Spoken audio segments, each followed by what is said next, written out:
طبعا اليوم خلال زيارتي إلى سهل نينوى وبالتحديد متحف سهل نينوى بإشراف الشاب التراثي الموهوب علي وعد الله جمشيد.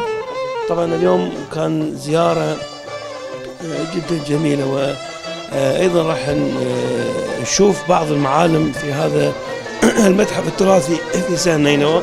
طبعا راح أشاهدكم هذا شباك قديم، شباك موصلي ابو البرشيم. هذا ابو البرشيم يسموه، شوفون هذا شباك ايام زمان قبل 100 سنه اكثر، كنا صغار يعني وصلنا في فتره السبعينات وصلنا. طبعا هذا المرعز وهذا جاجيم، تشوفون هذا كلها صنع يدويه، ها صنع يدويه ايام موصل، احياء يدويه.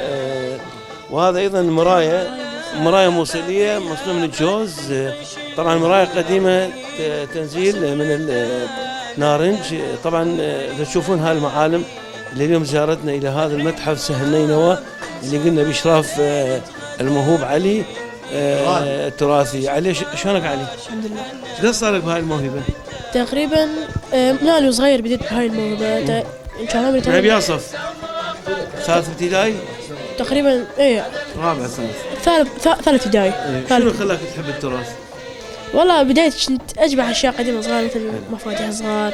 بديتها شوي شوي بالراديو. بعدين ابوي شاف عندي من الموهبه، يعني شجعني قام يشجعني، سوى لي المتحف. اليوم شنو يعني طموحك؟ يعني طموحي توصل الى بلدان عربيه، الى يعني تكون تمثل العراق، تمثل الموصل؟ امثل العراق، الموصل، جميع الطوائف ان شاء الله. ان شاء الله.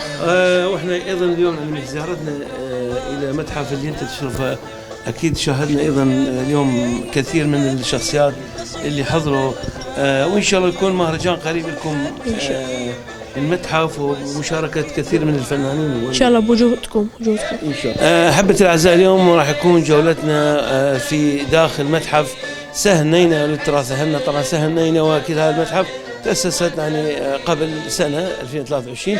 راح التقي ايضا مع المشرف الموهوب الشاب الجميل علي وعد الله. حياك الله. علي وعد الله، احنا زيارتنا لكم يعني حتى نشاهد العالم ونشاهد المشاهد. بداية خلينا نحكي، هذا شنو؟ هذا الصندلية، يعني جهاز العروسة. الصندلية هذا، والصندقشة هذا الصندقشة، والمعدسي يعني من جهاز العروسة، والأغراض. ولكن المهد لا، المهد مو من جهاز العروسة. المهد طفل يعني. ايه. وذاك هذا كان بدال القبل مال الثلاجة، يعني مثل الثلاجة يقولوا حافظة مال الأكل. هذا حافظة، تشوفون هذا حافظة مال الأكل، شوفونها حافظة مال الأكل. كان قبل أيام زمان الناس يفضون بالأكل. طبعا أيضا راح أشاهد هذا المسجل أيام زمان، يشوفوه هذا المسجل كنا صغار في السبعينات حتى الثمانينات.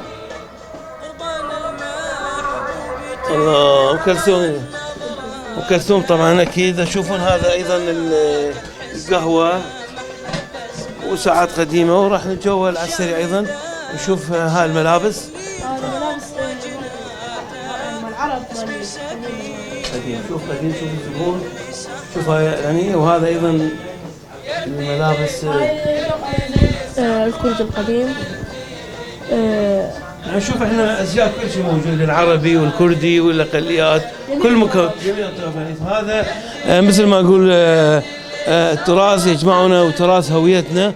ايضا شوفون القوري، وايضا الصوف على الدين.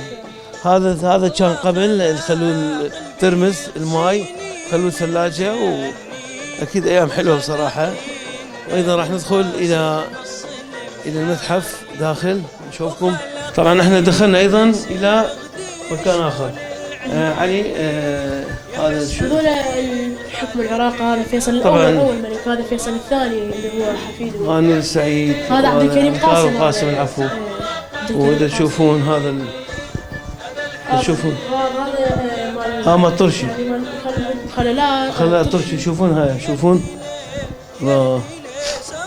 تشوفون هذا شوف الشخاطة ايام زمان. شوفكم هي هذا جبال. هاي مسجل. هاي شوفون الآلة.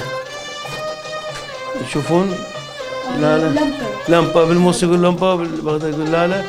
وتشوفون المواضيع، تشوفون هذا دمك شنا صغار نطلع عيد ما عيد.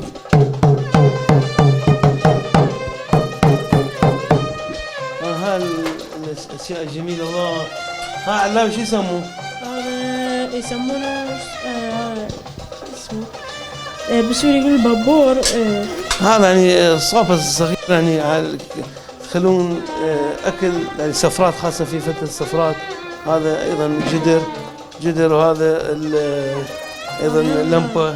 شوفوا اللوكس، هذا اللوكس، شوفوا اللوكس. هذا كان ماي زمزم الحج. هذا وهذا شوفون هذا قبل كانوا يجون من الحج يخلون بهذا حتى يشربون. شوفوا متحف سهل نينوى تراث أهلنا. الله تراث أهلنا صراحة. شوفون الصور القديمة، شوفون طبعا هذا أيضا، شوفون هذا الجميل المهفة، أو يعني أيضا له تسميات كثيرة. وشوفون هذا تليفون أيام زمان.